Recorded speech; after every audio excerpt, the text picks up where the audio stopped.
Assalamualaikum warahmatullahi wabarakatuh. Untuk saudaraku semua dimanapun berada. Pada kesempatan ini, yang akan dibahas adalah tentang pertanyaannya, apakah baginda Nabi Adam alaihi salam dan Bunda Hawa diciptakan di surga? Pertanyaannya, apa nama surga tempat baginda Nabi Adam alaihi salam dan Bunda Hawa diciptakan? Pertanyaannya, apakah surga dan neraka tempat awal manusia? Pertanyaannya, bagaimana cara baginda Nabi Adam alaihi salam dan Bunda Hawa diturunkan? Ini pembahasannya. Sebagai jawaban dari video yang lalu yang disampaikan oleh pembimbing kerohanian saya. Ingat bentuk struktur alam. Kita kembali ke belakang untuk menelusuri agar menjadi ingat. Apa makhluk kelima yang diciptakan Allah? Makhluk kelima yang diciptakan Allah adalah Al-Jannah atau bukan surga. Al-Jannah adalah kebun yang tertata bagaikan taman. Al-Jannah adalah tempat penciptaan seluruh ruh dan ditempatkannya ruh-ruh tersebut termasuk ruh malaikat, jin dan manusia. Al-Jannah ditempatkan di dalam atau di bawah ars sebelah selatan. Terciptalah Al-Jannah dan ditempatkan di dalam atau di bawah ars sebelah selatan.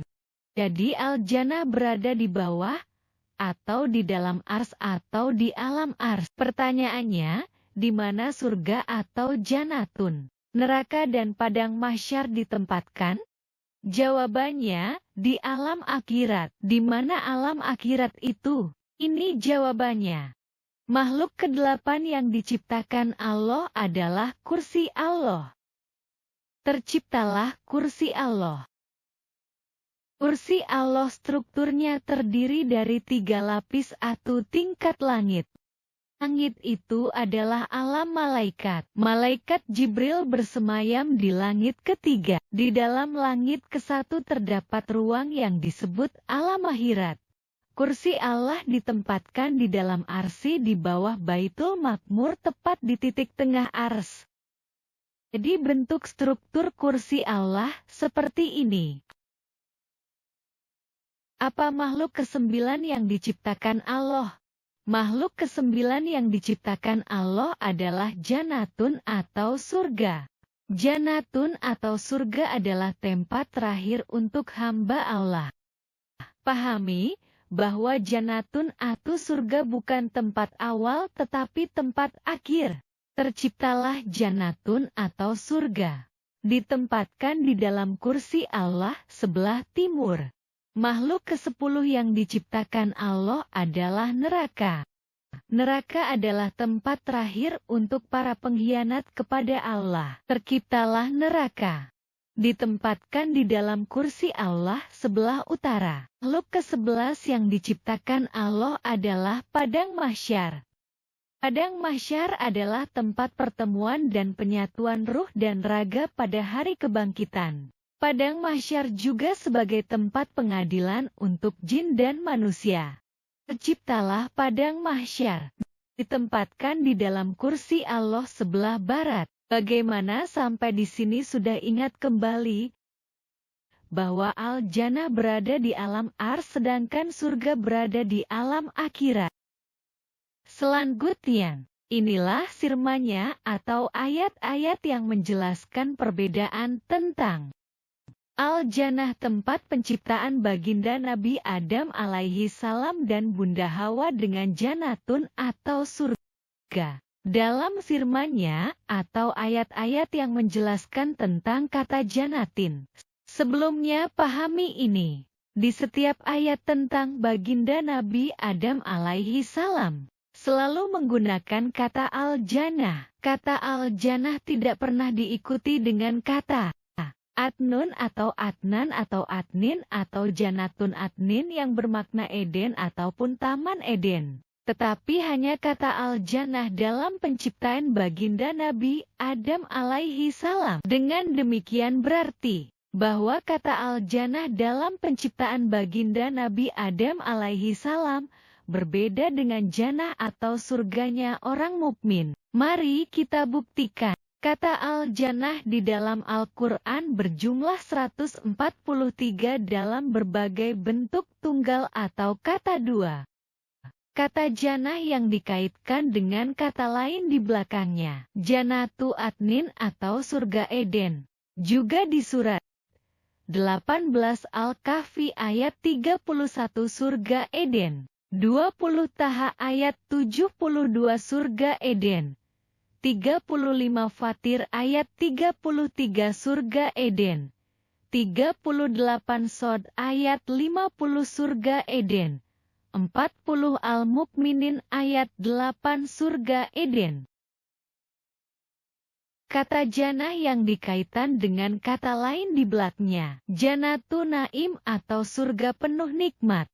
Juga di surat 22 Al-Hajj ayat 56 surga Naim, 31 Luqman ayat 8 surga Naim, 37 As-Saffat ayat 43 surga Naim, 70 Al-Ma'arij ayat 38 surga Naim, 68 Al-Kalam ayat 34 surga Naim, 82 Al-Infitar ayat 13 surga Naim. Kata jannah yang dikaitkan dengan kata lain di belakangnya, Jannatu Khuldi atau surga yang kekal. Kata jannah yang dikaitkan dengan kata lain di belakangnya, Jannatu Ma'wa atau surga tempat tinggal. Kata jannah yang dikaitkan dengan kata lain di belakangnya, Jannatu Ma'wa atau surga tempat kediaman. Kata jannah yang dikaitkan dengan kata lain di belakangnya, Jannatu Firdaus atau surga Firdaus. Jadi sudah jelas bahwa kata jannah tersebut merupakan kata yang mempunyai makna surga yang telah dijanjikan Allah kepada setiap mukmin. Berarti kata al-jannah itu berdiri sendiri, tanpa ada kaitannya dengan kata yang ada di belakangnya. Jadi kata al-jannah itu tidak harus dimaknai surga. Dan di Al-Quran, kata al-jannah itu mempunyai makna kebun taman kurma. Juga di surat 13 Al-Ra'd ayat 4 kebun-kebun anggur. 23 Al-Mukminun ayat 19 kebun-kebun kurma. 17 Al-Isra ayat 91 kebun anggur dan kurma. 18 Al-Kahfi ayat 32 kebun buah anggur. 26 Asy-Syu'ara ayat 134 disebut kebun. 18 Al-Kahfi ayat 35 memasuki kebun. Jadi sudah jelas bahwa kata al-jannah dapat digunakan untuk salah satu dari tiga makna, yaitu kebun, taman atau surga. Dengan demikian, kata al-jannah di Al-Quran tanpa ada kaitannya dengan kata lain di belakangnya, tidak harus dimaknai surga. Selanjutnya yang bersangkut paut dengan baginda Nabi Adam alaihi salam, kata al-jannah tanpa diikuti kata lain di belakangnya. Ini penelusuran kata jannah yang bersangkut paut dengan baginda Nabi Adam alaihi salam dan Bunda Hawa. Taman atau surga hidup kekal. Artinya mereka berdua sudah ditakdirkan mendapat kehidupan kekal.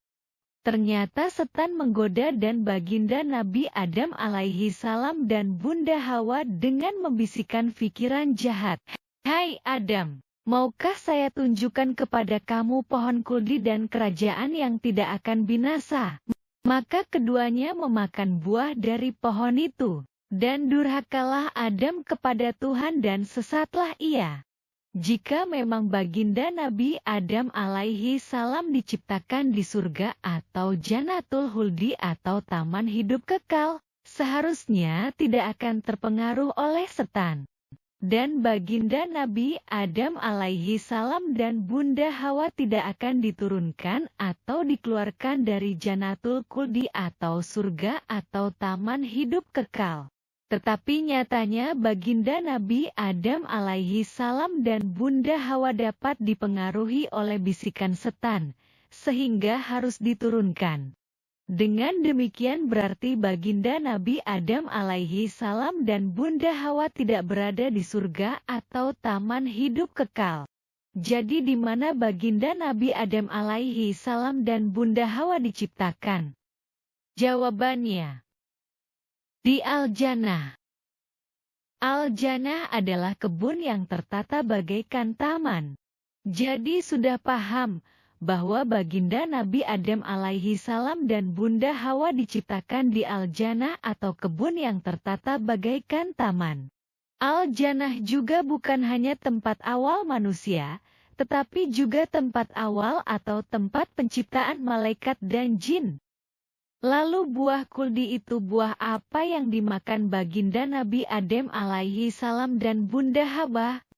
Buah anggur.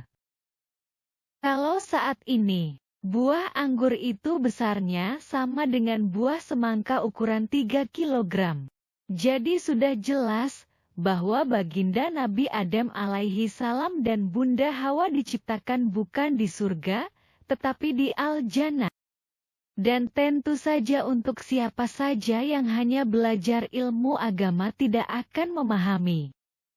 Karena tidak ada gambar dan teksnya tentang bentuk struktur alam, walaupun semuanya mulai dari arsi sampai bumi sudah ada di Al-Quran. Selanjutnya baginda Nabi Adam alaihi salam dan Bunda Hawa diturunkan ke bumi. Baginda Nabi Adam alaihi salam diantar oleh malaikat Jibril alaihi salam dan diturunkan di India. Bunda Hawa diantar oleh malaikat Israel alaihi salam dan diturunkan di Arab Saudi atau Jeddah. Demikian untuk pembahasan video kali ini.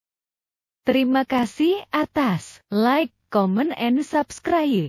Assalamualaikum warahmatullahi wabarakatuh.